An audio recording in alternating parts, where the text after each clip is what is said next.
ताले आपन को नाम ही कटिमुल आज्ञा जह जह जह जह मु बहुत शुणी आपण को नाम बहुत शुणी ना आप गाँव में बहुत फेमस है गाँ जंगल जी हड़प कर माने आपण को ना शुणिले सब दौड़े आपण एमती केमिति कौन करूँ जे आपण ना शुणिले लोक डर आज्ञा मो ना कहीं आज्ञा ता पूर्व आप को समस्या को नमस्कार कर आज्ञा अच्छा अच्छा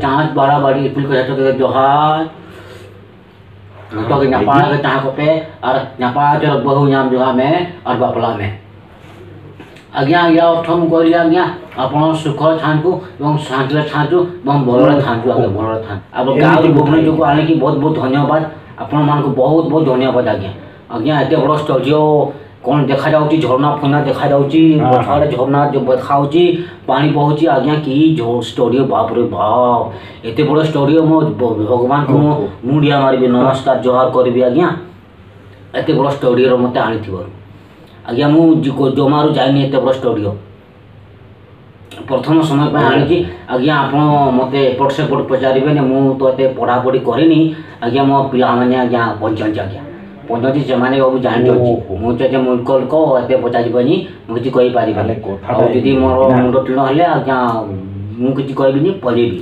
हां आज्ञा आपन कहले मो ना एते फेमस काहे आज्ञा मु होची आज्ञा कति पूजा मते समस्त जबन डाकनी कति पूजा आज्ञा कथा कोन की एक्चुअली आज्ञा मु जो गाय रोया मु जो गाँ बन पाखर जी है से आज्ञा आम गोटे वन अच्छी वन बहुत गच बड़ बड़ गच अच्छी से गच आप देखिले जमी आमको माँ पिला बेलू जमी पिला को छोटू माँ बढ़ी जाए आज्ञा सेमती मुझे आज्ञा से गच को देखी देखी बढ़ी आज्ञा बढ़ी मो बापा जेजे बापा 14 वर्ष आमर समस्ते से बन उपड़ आज्ञा नहीं पड़ आज्ञा वही लोक मैंने आउ अलग लोक मैंने आसबे आज्ञा आम ये बन नहीं गच काटी काटी नहीं पलैबे आज्ञा मु कौन कौन आज्ञा मु कौन कौन से को आने भितर मु कौन कै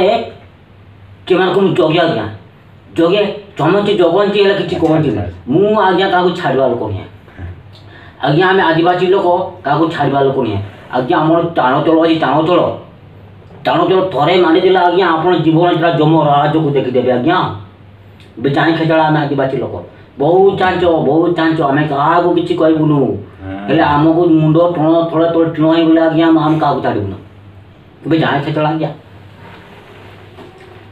आज्ञा आप जानबे मु जो जी भी जंगल अच्छी आज्ञा आज्ञा आप जानले खुशी हे मु जो जंगल अच्छी केवल आगे कहूँ आम जंगल कहीं मु आसवा दिएनी आज्ञा जी आसी मो परमिशन न नेले जंगल भितर को पशि पारबनी आज्ञा आम से बड़ बड़ आम चाल गच अच्छी से चाल गच आम पत्र शाल पत्र आणिकी से शाल पत्र बिकिकी आम आज्ञा पैसा आम बाउचु आज्ञा देखो आपण मैंने जो से चाल गच बड़ बड़ गच को लेकिन टेबुल फेबुल बनइबे आम कौन हम आम 2 पैसा आसूला से पत्र पत्र ये शाकाम आणिकी बिकिथुलु आज्ञा से शाकाम आणिकी बिकिथुलु से शाकाम आम सब किछि करूछु भात खाऊँ डाली किणुचु पनीपरिया मरीच बेंगाल सब आम कि खाऊँ आज्ञा जिलु भी किणुचु आज्ञा मांस मांस मांस भी किणी खाऊँ आपड़ जदि आज्ञा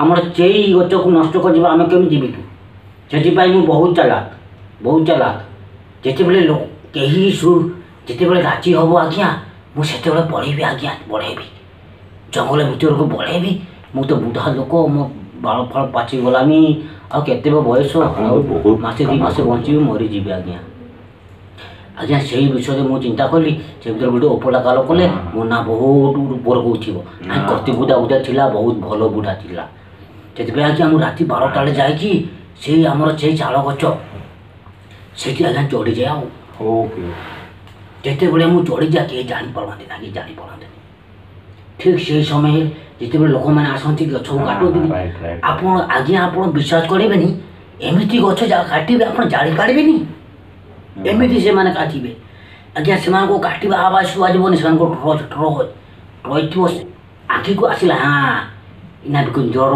ଦଉଛି ଗାଁ ଲୋକମାନଙ୍କୁ ଡାକି ଆଣି ସେମାନଙ୍କୁ ବିଦା କରିଦିଏ ଆଜ୍ଞା। ସେଥିପାଇଁ ଆଜ୍ଞା ମୋ ନାଁ ବହୁତ ଫେମସ୍ ଆଜ୍ଞା। ଭଲ ଭଲ ଭଲ। ଆଜ୍ଞା ଆପଣ ବିଚାର କରିବେନି, ଆମେ ଯେ ଚାଷ କରୁ ଆମ ଗରିବ ଲୋକ ଆଦିବାସୀ ଲୋକ ଏ ଚାଷ ଉପରେ ନିର୍ଭର କରୁ ଆଜ୍ଞା। ଆଜ୍ଞା ଭଲ ଚାଷ ନ ହେଲେ ଆଜ୍ଞା ଆମେ ବହୁତ ଆମ ଚାଷ ବାସ ବହୁତ ନଷ୍ଟ ହେଇଯିବ ଆଜ୍ଞା।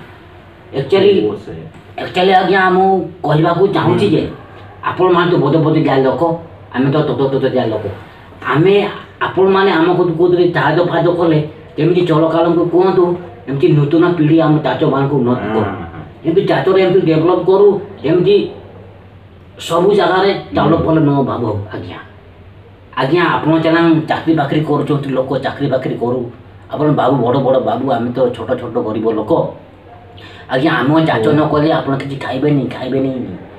ଆପଣଙ୍କ ପାଖରେ ପଇସା ଅଛି କିନ୍ତୁ ଆମ ପାଖରେ ଧାନ ଚାଉଳ ସବୁ କିଛି ଅଛି, ଆମ ଉପରେ ନିର୍ଭର କରୁ ଆପଣମାନେ। ଆପଣଙ୍କର ପଇସା ଅଛି, ପଇସାରେ କିଛି ହେବନି ଆଜ୍ଞା, ଖାଲି ଦେଖେଇବେ ପଇସା। ଆଉ 2030 ବେଳକୁ ଦେଖିବେ ଆଜ୍ଞା ଖାଲି ପଇସା ପାଉଥିବେ, ପଇସା ଚାଉଳ ଫଳ କିଛି ନଥିବେ। ସେଥିପାଇଁ ମୁଁ ସରକାରଙ୍କୁ କହିଦେଉଛି ଆମ ଚାଷୀମାନଙ୍କୁ ଟିକେ ଡେଭଲପ୍ କରୁ, ଏମିତି ନୂତନ ପିଢ଼ି ଆମେ ଯେମିତି ଭଲରେ ଚାଷବାସ କରୁ, ଏତେ କଷ୍ଟ ନ ହଉ ମୁଁ ସରକାରଙ୍କୁ ଅନୁରୋଧ କରୁଛି ଆଜ୍ଞା। ଆପଣମାନେ ସରକାରକୁ କହିଦେବେ ଯେମିତି ମୋ ଡେଭଲପ୍ ଭିତରେ ଟିକେ ଉପକାର କରୁ ଆଜ୍ଞା। ଆଉ ଆଜ୍ଞା ଆପଣ ଆଜ୍ଞା ଆକ୍ଚୁଆଲି ଆମେ ଆଦିବାସୀ ଲୋକ ଆଜ୍ଞା ସେ ଚାଷ ଉପରେ ନିର୍ଭର କରୁ। ମୋ ବାପା ମୋ ଛୁଆ ଏତେ ବଡ଼ ହେଇଛନ୍ତି, ଭୁବନେଶ୍ୱରରେ ପାଠ ପଢ଼ାଉଛନ୍ତି, କେତେ କଷ୍ଟ କରି କେତେ ଦିନ ରାତି ଖଟି କରି ତାଙ୍କ ପଇସା ନେଇ ତାଙ୍କ ସ୍କୁଲରେ ପାଠ ପଢ଼ାଉଛି ଆଜ୍ଞା, ବହୁତ କଷ୍ଟ। ଏମିତି ଚାଷ ବର୍ଷା ନହେଲେ ଆଜ୍ଞା ଆମେ ବହୁତ ଦୁଃଖ ଆଜ୍ଞା। ଆମେ ଆଜ୍ଞା ଚାଷ କରୁ, ଭାତ ଫାତ ଖାଇବା ପାଇଁ ଭୁଲି ଯାଉ ଆଜ୍ଞା, ଚାଷ ଉପରେ ନିର୍ଭର ସବୁ। ସେଥିପାଇଁ ଆପଣମାନଙ୍କୁ କହିଦେଉଛି ସରକାରଙ୍କୁ ଟିକେ କହିଦିଅନ୍ତୁ, ଆଉ ନହେଲେ ବୁଝାର କିଛି ମୂଲ୍ୟ ନାହିଁ ଆଜ୍ଞା। ଆପଣମାନଙ୍କୁ ଏତେ ବଡ଼ ଷ୍ଟଡିଓର ଅଛି କିଛି ମୂଲ୍ୟ ନାହିଁ ଆପଣ। ସେଥିପାଇଁ ଆଜ୍ଞା ମୁଁ ବହୁତ କେୟାର ନିଏ, ସେଥିପାଇଁ ମୋ ନାଁ ବହୁତ ଫେମସ୍ ଆଜ୍ଞା, ବହୁତ ଫେମସ୍ ଆଜ୍ଞା। ମୁଁ ତ ଗରିବ ଲୋକ, ମୁଁ ଯାହା କିଛି କହିଥିବି ଆପଣ କଥା ଭାବୁଥିବେ, ଦୟାକରି ଆପଣଙ୍କ କଥା ଭାବିବେନି। ମୁଁ କତି ବୁଝା ଆଉ ମୋ ପୁଅ ଛୁଆ ଆଉ ବଢ଼ି ଯାଉଛନ୍ତି, ଆଉ କେତେ ଦିନ ବଞ୍ଚିବି ବା ଆଜ୍ଞା। ଆପଣଙ୍କ ଏଚି କାମ କରୁନି ନା କ'ଣ, ଗରମ ଫରମ ଲାଗିଲାନି? ମୁଁ ବହୁତ କେୟାର ନିଏ ଆଜ୍ଞା, ବହୁତ କେୟାର ନିଏ ବୋଲି ମୋ ନାଁ ବହୁତ ଫେମସ୍। ମୋତେ କତି ବୁଧା ବୋଲି ଡାକନ୍ତି ଆଜ୍ଞା। ଆପଣ ବିଚାର କରିବେନି, ମୁଁ ବହୁତ ଫେମସ୍, ଆମ ଗାଁ ଗହଳିରେ ବହୁତ ଫେମସ୍ ଆଜ୍ଞା। ସେଥିପାଇଁ ହଉ ଆଜ୍ଞା ଆପଣ ମୁଁ ଯାଉଛି ଆଜ୍ଞା। ଆପଣ ତାହେଲେ ଆପଣ ଏମିତି କରୁଛନ୍ତି, ମୋତେ ଆଣିକି ଛାଡ଼ିଲେ ମୁଁ ପୁଣି ନେଇକି ଯିବେ ଆଜ୍ଞା। ମୋର କିଛି ଭଡ଼ା କିଛି ନାହିଁ, ଆପଣଙ୍କ ସାହସ, ବହୁତ ସାହସ ଆପଣଙ୍କ ପାଖରେ ନାହିଁ, ଆପଣ ନେଇକି ଯିବେ। ହଉ ଆଜ୍ଞା ମୁଁ ଆଜ୍ଞା ଯାଉଛି ଆଜ୍ଞା, ମୋତେ ବିଦାୟ ଦିଅନ୍ତୁ। ଆଚ୍ଛା ଆମ ଷ୍ଟୁଡିଓକୁ ଆସି ଆପଣଙ୍କୁ କେମିତି ଲାଗିଲା? ଓକେ ଠିକ୍। ଆମେ ଏଇଠି ଆପଣଙ୍କୁ ବିଦାୟ ଦଉଛୁ। ଆଉ କେବେ ଆମ ଷ୍ଟୁଡିଓକୁ ଡାକିଲେ ଆପଣ ଆସିବେ, ଏମିତି ସବୁ କଥା କହିବେ, ଆମକୁ ଭଲ ଲାଗିବ ଏବଂ ଆମ ଦର୍ଶକକୁ ମଧ୍ୟ ଭଲ ଲାଗିବ ଆପଣଙ୍କ କଥା। ଏମିତି କହନ୍ତୁ। ହଉ ଆଜି ପାଇଁ ଏତିକି, ଯାଆନ୍ତୁ, ଘରେ ରୁହନ୍ତୁ, ସୁଖରେ ରୁହନ୍ତୁ ଏବଂ ଦୁଃଖ ନ ଆସୁ। ଆଚ୍ଛା ଆଜ୍ଞା ମୁଁ ଆପଣଙ୍କ ଷ୍ଟୁଡିଓ ଆସିକି ମୋ ଛାତିଟା ପୁରା ଧକ୍ ତାହେଲେ ଆପଣ ଧକ୍ କରୁଛି ଆଜ୍ଞା। ଦୟାକରି ଏଠି ଲଗାନ୍ତୁ, ଆଉ ବେଶୀ ପଚନ ପଚାରନ୍ତୁ, କିଛି କହିପାରିବିନି, ଏତେ ପଡ଼ିନି ମୁଁ। ଆପଣଙ୍କ ପିଲା ଛୁଆ, ମା ବାପା, ଭାଇ ଭଉଣୀ ସମସ୍ତେ ଭଲରେ ଥାଆନ୍ତୁ। ଆଜି ଆପଣଙ୍କୁ ଏଇଠୁ ଆମେ ବିଦାୟ ଦଉଛୁ, ଖରାପ ଭାବିବେନି। କଟିମରୁକୁ ଯାଆନ୍ତୁ, ନମସ୍କାର।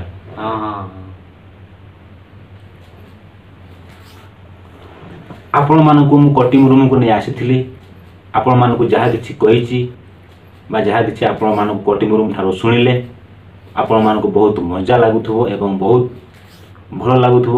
ଆପଣମାନେ ଯଦି ମୋ ଭିଡ଼ିଓଟି ଆପଣ ନୂଆ ଦେଖୁଛନ୍ତି ତାହେଲେ ଦୟାକରି ଆପଣ ଲାଇକ୍ କରିଦେବେ, ସବସ୍କ୍ରାଇବ୍ କରିଦେବେ ଏବଂ ବେଲ୍ ଆଇକନ୍ ଘଣ୍ଟି ଦବାଇଦେବେ, ଯାହା ମାଧ୍ୟମରେ ମୁଁ ଯେକୌଣସି ନୂଆ ଭିଡ଼ିଓ ଅପଲୋଡ଼ କରିବି ଆପଣ ସର୍ବପ୍ରଥମେ ଦେଖିପାରିବେ। ମୁଁ ଏଇଠି ରହୁଛି ଆପଣମାନଙ୍କର ପ୍ରିୟ, ନମସ୍କାର କରିବି।